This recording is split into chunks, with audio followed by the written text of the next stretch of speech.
Bismillahirrahmanirrahim. Assalamu alaikum to all the viewers. I hope all of you are fine and doing well in your life. Welcome back to your own channel Concept Enhancer. In today's video we are going to learn how to do literature review. आज की video में हम detail से discuss करेंगे literature review किस तरह से किया जाता है. Before starting the video, if you are new on this channel, please subscribe it and don't forget to hit the bell icon for latest updates. So let's get started. What is literature review? A literature review is not an annotated bibliography in which you summarize briefly each article that you have reviewed. Literature review basically annotated bibliography नहीं है. Annotated bibliography में आप हर article को जो कि आपने review किया होता है उसको समराइज करते हैं, यानी कि उसकी समरी बयान करते हैं. While a summary of the what you have read is contained within the literature review, it goes well beyond merely summarizing professional literature. अगरचे लिटरेचर रिव्यू में आपने जो पढ़ा है इसकी समरी की जाती है, लेकिन इसमें सिर्फ समरी नहीं की जाती बल्कि समरी से आगे की बहुत सी बातें की जाती हैं, जैसे कि it focuses on a specific topic of interest to you and includes a critical analysis of the relationship among different work and relating this research to your work. इसमें आप स्पेसिफिक टॉपिक जो आपको इंटरेस्ट कर रहा है उस पे आप फोकस करते हैं और साथ ही साथ इसमें आप क्रिटिकली एनालाइज करते हैं रिलेशनशिप को, जो कि मुख्तलिफ कामों के दरमियान जो रिलेशनशिप है, मुख्तलिफ लोगों ने जो काम किया हुआ है उसके दरमियान जो रिलेशनशिप है उसको क्रिटिकली एनालाइज करते हैं और बताते हैं उनकी रिसर्च वर्क आपके रिसर्च वर्क से किस तरह से रिलेट कर रही है. It may be written as a stand alone paper or to provide a theoretical framework and rational for a study such as thesis or dissertation. ये सेपरेटली लिखा जाता है ताकि आपकी ऑडियंस को आपकी स्टडी को कंडक्ट करने का रैशनल मिल सके कि आप ये स्टडी क्यों कंडक्ट कर रहे हैं, और साथ ही साथ आप अपनी स्टडी का थ्योरेटिकल फ्रेमवर्क अपने रीडर्स को प्रोवाइड करते हैं. Clear? Literature review is a survey of scholarly sources that provides an overview of a particular topic. It generally follows our discussion of the papers, thesis, statement और the studies goal और purpose. Literature review में आप scholarly sources जैसे कि articles हैं, books हैं, मुख्तलिफ thesis हैं, उन सबको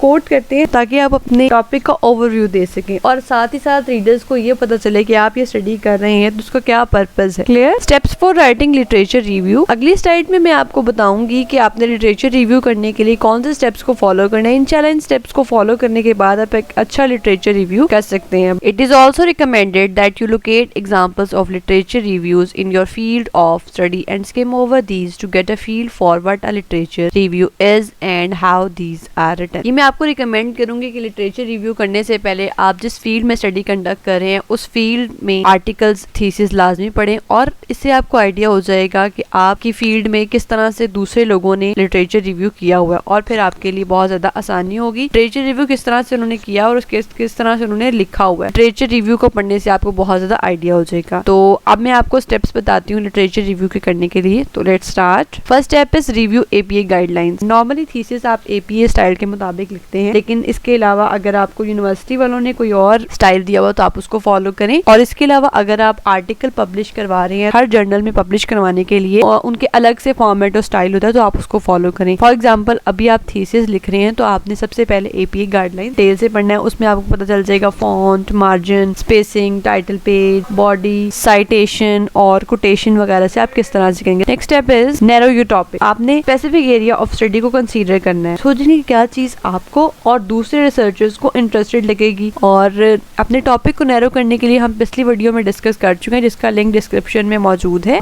उससे आप देख सकते हैं कि आप अपने टॉपिक को नैरो किस तरह से कर सकते हैं. और आप यहाँ पे शॉर्ट में समझना चाहें तो इसका मतलब है आपने जनरल टू स्पेसिफिक होना है. मतलब कोई भी टर्म ब्रॉड है तो आपने उसको स्पेसिफिकली लेके जाना है, आपने कोई भी बात जनरली नहीं करनी. फॉर एग्जाम्पल अगर हम बात करें वर्ल्ड वॉर 2 की तो आपने सिर्फ वर्ल्ड वॉर 2 पे रिसर्च नहीं करनी बल्कि आपने कोई स्पेसिफिक इंसान ले लें कि उसका वर्ल्ड वॉर 2 में क्या रोल था, तो वो ज्यादा इजी हो जाएगा आपके लिए भी और रीडर्स के लिए भी इंटरेस्टेड हो जाएगी. Clear? Next step is search for literature. उसके बाद आपने लिटरेचर सर्च करना है. आप मुख्तलिफ कीवर्ड्स यूज करते हुए आप लिटरेचर को सर्च कर सकते हैं. मुख्तलिफ साइट्स हैं जहाँ से आप लिटरेचर को सर्च करेंगे. फॉर एग्जाम्पल जो मुझे अच्छी लगती है लिटरेचर सर्च करने की वेबसाइट वो गूगल स्कॉलर है, टाइलर एंड फ्रांसिस है, वेब ऑफ साइंस है, उसके अलावा HEC सर्च रिपोजिटरी है और इसके अलावा और भी बहुत वेबसाइट्स मौजूद हैं जिनसे आप अपना रेलिवेंट लिटरेचर सर्च कर सकते हैं. Clear? Number next is identify the literature that you will review. के बाद आइडेंटिफाई करेंगे आप कौन सा लिटरेचर वो आप रिव्यू करेंगे. आप स्टार्ट कर सकते हैं जनरल कीवर्ड से, मतलब ऐसे कीवर्ड इस्तेमाल करें पता हो कि उस पे लोगों ने बहुत सारा काम किया हो. तो इस डाटाबेसेस में उन कीवर्ड्स के साथ आप सर्च करें. उसके बाद कीवर्ड्स को चेंज करें, आप सरनेम यूज करें ताकि आपको और ज्यादा आर्टिकल्स मिलना शुरू हो जाए. उसके बाद आपने कोशिश करनी है कि आप जो आप काम यूज कर रहे हैं, जो आप लिटरेचर यूज कर रहे हैं वो लेटेस्ट हो, और अगर आपको लेटेस्ट नहीं मिला तो एटलीस्ट आप 10 ईयर्स तक का लिटरेचर इस्तेमाल कर सकते हैं। इससे पुराना आपने बिल्कुल इस्तेमाल नहीं करना, और कोशिश करें जो आप काम सिलेक्ट करें वो क्लासिक हो, मतलब उसकी कोई वैल्यू हो। साथ साथ आपने रेफरेंस चूंकि जरूरी होती है आर्टिकल, थीसिस और डिसर्टेशन में, जो भी आप आर्टिकल पढ़ रहे हैं, वो डिसर्टेशन पढ़ रहे हैं, थीसिस पढ़ रहे हैं, तो आप उसकी रेफरेंस लाजमी तौर पर नोट करते जाना, ताकि जब आप बिब्लियोग्राफी और रेफरेंसेस लिखेंगे तो आपको उसमें मुश्किल ना हो। Clear? Next is identify the literature that you will review. उसके बाद आर्टिकल को एनालाइज करें और ऑर्गेनाइज करते जाएं। Overview the article. सबसे पहले आपने जो आर्टिकल है उनका ओवरव्यू लेना है, ठीक है। अब यानी उस आर्टिकल में क्या बात अहम है, उसकी क्या रिसर्च क्वेश्चन से क्या फाइंडिंग्स निकली, क्या उनकी फ्यूचर सजेशन। उसके बाद group the articles into categories. उसके बाद आपने जो आर्टिकल्स आपको लगता है रेलिवेंट है, एक जैसे हैं, उनको आप एक कैटेगरी में डालते जाएं। Clear? Next is take notes, और साथ साथ आप नोट्स भी बनाते जाएं, यानी कि अहम बातों को नोट करते जाएं। जो आपको लगता है इस थीसिस में, इस आर्टिकल में अहम बात है, उसको आप हाईलाइट कर लें, या फिर आप उसको एक जगह साथ आप अपना कमेंट लिखने के लिए आपको बात क्यों इंपॉर्टेंट लगती है। Clear? Number next is summarise the literature in table और कॉन्सेप्ट मैप फॉर्म। उसके बाद आप अपने आर्टिकल पढ़ लिए हैं, आपने ऑर्गेनाइज भी कर लिया, तो उसके लिए ज्यादा अच्छी बात यह है कि आप माइक्रोसॉफ्ट वर्ड पर टेबल बना लें, और उस टेबल में आप ऐड करते जाए कॉलम्स और पार्टिकल। कभी भी पढ़ें तो आपको पता हो इस आर्टिकल का क्या, इसकी रिसर्च क्वेश्चन से क्या फाइंडिंग्स थी, और ये आपके लिटरेचर रिव्यू लिखने में बहुत आपको हेल्पफुल होगा। Clear? Number next is synthesise the literature prior to writing your review. Literature review लिखने से पहले आप सिंथेसाइज करें लिटरेचर, टेबल्स बनाए थे और समरी आपने की थी, उसको यूज करते हुए लिटरेचर रिव्यू की आउटलाइन बना लें। अपने टॉपिक के पर्पस को कंसीडर करें कि आपके टॉपिक का पर्पस क्या था, कंसीडर करें कि आप किस तरह के समरी अपने लिटरेचर में प्रेजेंट करेंगे, क्योंकि ये एनोटेटेड बिब्लियोग्राफी नहीं है। डिसाइड करें कि आप किस तरह आर्गुमेंट स्टार्ट करेंगे, और अपने नोट्स को दोबारा आपको रिवाइज करने की जरूरत होगी, यानी कि दोबारा आपको ऑर्गेनाइज करना पड़ेगा, और वेरियस स्टडीज में डिफरेंस देखेंगे, क्या कहाँ डिफरेंस स्टडीज में है, और फिर आप देखेंगे रिसर्च में गैप कहाँ पर है, किस पर्सपेक्टिव से एक फील्ड पर काम नहीं हुआ हुआ, और आप बताइए कि आपकी स्टडी किस तरह से रिलेट करेगी बाकी जो वर्क हैं उनसे, और फिर कंक्लूजन और इम्प्लीकेशंस वगैरह लिखें, और फिर फ्यूचर सजेशंस लिखें जो आप देना चाहते हैं। क्लियर? Writing the review. उसके बाद अपना ब्रॉड प्रॉब्लम एरिया आइडेंटिफाई करें, और याद रखिएगा ये कभी भी ग्लोबल स्टेटमेंट नहीं होनी चाहिए। रिव्यू में बिल्कुल स्टार्ट में आप ये बताइए आप जो टॉपिक रिव्यू कर रहे हैं वो क्यों जरूरी है, कितना अहम है, दूसरे आर्टिकल्स पढ़े, उनकी जो फाइंडिंग्स निकली, और उसके साथ साथ जो आपने दूसरी इन्फॉर्मेशन कलेक्ट की उनमें आप डिफरेंशिएट करें। उसके बाद आप बताइए कि ये स्टडीज जो आपने कोट की हैं ये क्यों जरूरी हैं। अगर आप किसी बात को कोट कर रहे हैं एज इट इज, तो आपने साथ रेफरेंस लाजमी देनी है। रेफर करें रीडर को, अगर आपने कोई बात थोड़ी सी बयान की है लेकिन रीडर उसके बारे में ज्यादा पढ़ना चाहता है तो आप रेफर कर सकते हैं कि अगर आप और इसके बारे में पढ़ना चाहते हैं तो आप जहाँ से आपने लिया है वहां पर उनको रेफर कर दें। उसके बाद अगर आपने अपनी स्टडी में एक कॉमेंट लिखा है कि नो स्टडीज वर फाउंड, तो इसको आपने जस्टिफाई करना है कि आपने क्यों लिखा है। आपने ना देखना जो आपकी स्टडी से बिल्कुल रेलिवेंट है उन रेफरेंसेस को ही कोट करना है, आपने कोई रेलिवेंट रेफरेंस को कोट नहीं करना, तो उन सबको अवॉइड करें। अगर कोई स्टडी पहले कंडक्ट हुई है और उसके रिजल्ट इनकंसिस्टेंट हैं तो आप उसको सेपरेटली बताएं, और जो भी आपकी रेफरेंसेस जो आपने अपने थीसिस में आर्टिकल में यूज किए हैं उनको आपने प्रॉपर्ली मेंशन करना है। क्लियर? डेवलपिंग अ कोहेरेंट एसे। अगर आपका रिव्यू लॉन्ग है तो आपने बिल्कुल स्टार्ट में ना एक ओवरव्यू देना है कि आप इसमें क्या बयान करने जा रहे हैं। रिव्यू स्टार्ट करने से पहले आपने बताना है कि इसमें क्या कब बयान किया जाएगा और क्या बातें बयान नहीं की जाएंगी। रिव्यू स्टार्ट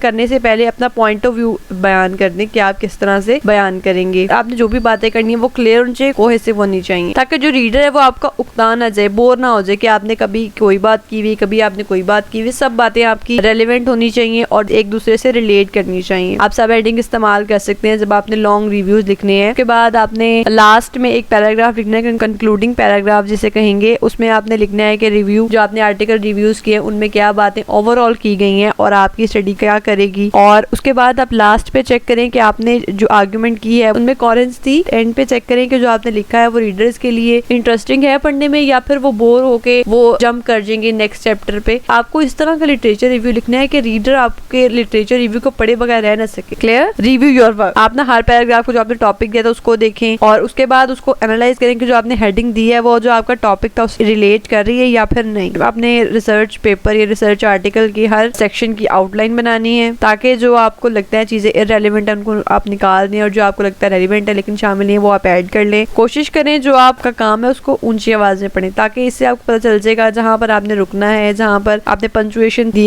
हुई है या नहीं, या फिर आपको ग्रामेटिकल एरर्स का पता चल जाएगा, या फिर हो सकता है कि सेंटेंसेस में अनक्लियर हो तो वो भी आपको क्लैरिफाई हो जाएगा कि ये सेंटेंस अनक्लियर है तो मुझे इसको क्लियर करना चाहिए। लिटरेचर रिव्यू का मकसद ये है ताकि ये पता चले कि जो राइटर है उसको सब बातों का पता है या नहीं, और उसने अपना नॉलेज अप टू डेट रखा हुआ है इस टॉपिक से या फिर नहीं। तो रिसर्चर्स को चाहिए कि अपना लिटरेचर अप टू डेट रखें, और ये ध्यान रखें कि आपने सब साइटेशंस और रेफरेंसेस ठीक से मेंशन किए हैं या नहीं, कोई उनमें रह तो नहीं गया, या कोई आपने गलत स्टाइल में मेंशन तो नहीं की जो आपको स्टाइल फॉलो करना था उसके अगेंस्ट। और लिटरेचर रिव्यू में आपने कोई भी बात कॉपी नहीं करनी, एज इट इज आपने वर्ड्स नहीं उठाने, वरना वो प्लेजरिज्म आ जाएगी, तो वो आपका प्लेजराइज्ड टेक्स्ट हो जाएगा। तो आप कोशिश करें कि आप जो आर्टिकल पढ़ें उसका कॉन्सेप्ट लें, लेकिन वर्डिंग आपकी होनी चाहिए, आप उसको अपने अल्फाज में लिखें, टेक्स्ट आपका क्लियर होना चाहिए और कंसाइज होना चाहिए एकेडमिक स्टाइल के मुताबिक। और इसमें आपने लैंग्वेज बहुत कॉम्प्लिकेटेड इस्तेमाल नहीं करनी, आप नॉर्मल लैंग्वेज इस्तेमाल करें, और ध्यान रखें कि आपका ग्रामेटिकल या फिर स्पेलिंग मिस्टेक्स ना हो, और जो सेंटेंसेस हैं वो आपके स्मूथली लॉजिकली फ्लो कर रहे हो, मतलब उनमें